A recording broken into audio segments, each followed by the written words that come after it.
3 minutes rien que pour toi. Depuis Djerba en Tunisie, je salue au passage mes amis tunisiens que j'aime. Quel magnifique pays la Tunisie et cette île de Djerba que Dieu a donnée aux Tunisiens. Il y a une vieille synagogue que j'ai visitée il y a quelques jours et qui est superbe à visiter. Mon ami, j'aimerais parler à ton cœur ce matin et te dire que l'important, c'est de tout donner. Les temps sont courts. La terre ici est notre résidence secondaire. Elle n'est pas notre résidence principale. La plupart des chrétiens font comme si elle était leur résidence principale. Ils amassent des biens, des trésors, de l'argent. Ils amassent des enseignements, des livres bibliques. Ils amassent 50 Bibles sur des étagères. Ils n'en lisent pas une. Je suis un petit peu excessif exprès, vous me connaissez. Je suis un peu provocateur. Certains chrétiens amassent, mais les temps sont courts, chers amis, il nous faut évangéliser, il nous faut dire qu'il y a le salut.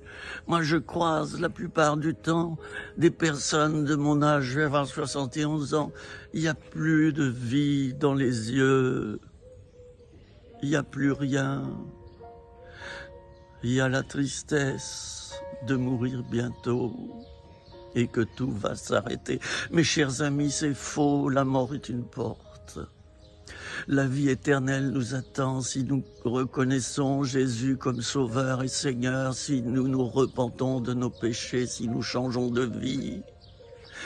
La vie éternelle nous attend. Je suis rempli de joie ici, il est 6 heures du matin à Djerba, et je suis rempli de joie. Il y a plein de gens autour de moi, il y a des milliers de gens dans cet endroit. C'est désert, parce qu'il y en a beaucoup qui dorment. Mes chers amis, il y a une vie après la mort terrestre. La mort terrestre, c'est quoi? Tu te dépouilles de ton corps, c'est tout. Voilà, c'est comme le soir, tu t'endors, tu te réveilles le matin, tu te souviens plus, sauf que de tes rêves. Eh bien, la mort, c'est ça, mais encore plus grand, tu quittes définitivement ton corps, qui est simplement une enveloppe, c'est tout. Et ton âme et ton esprit vont monter vers Dieu. Qu'en fais-tu de cela? Est-ce que tu as donné ton cœur au Seigneur? Est-ce que c'est le Seigneur et ses anges qui vont venir te chercher au moment où tu vas mourir? Ou bien alors, tu as simplement une assurance vie que tu vas transmettre à tes enfants, beaucoup d'argent, voilà, et puis tu as fait des bonnes actions sur la terre, et puis pouf, ta vie s'arrête, terminée, au revoir, voilà, 6J, un tel. En Allemagne, sur les tombes, il y a même le métier de la personne, 6J, Herr, Doctor, un tel, Schmidt, Gesellschaft, GmbH, voilà, ben oui, mais c'est quoi ça? Ça nous aura pas suivi, Ben non, c'est l'enveloppe qui est dans le sol. C'est tout, tu es poussière, tu redeviendras poussière, mon ami. Je t'appelle à un réveil, je t'appelle à un réveil, je t'appelle à un réveil. Tu as reçu des dons spirituels, tu as reçu la faculté d'évangéliser, d'enseigner les autres, de prier pour les malades. Chaque chrétien a reçu. Ne me dis pas, oh mais j'ai pas de ministère, donc je fais pas. Mais il n'y a pas besoin d'avoir un ministère, allez, pour parler de Jésus, pas besoin d'un ministère pour enseigner. Alors oui, évidemment, Dieu a établi 5 ministères, et c'est du sérieux ça demande une formation. C'est eux, en quelque sorte, qui vont être comme, vous savez, sur l'autoroute, les parapets.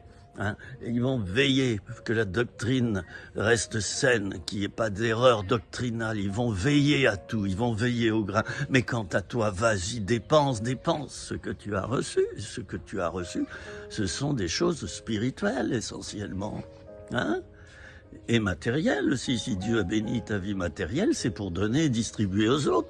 Jésus fustigeait les mauvais riches, pas les bons riches.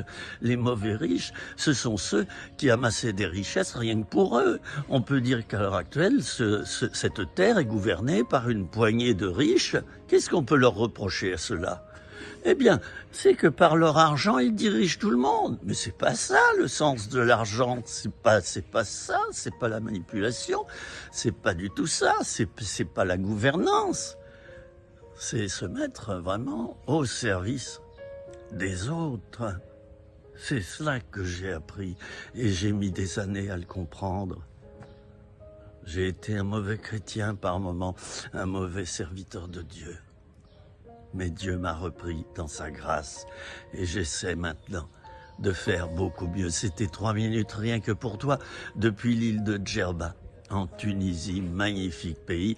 Vous me retrouvez sur ma chaîne YouTube Philippe Ozenet, 400 vidéos gratuites. Vous vous inscrivez, c'est gratuit. À bientôt. J'allais dire, mes chéris, je vous aime. Au revoir.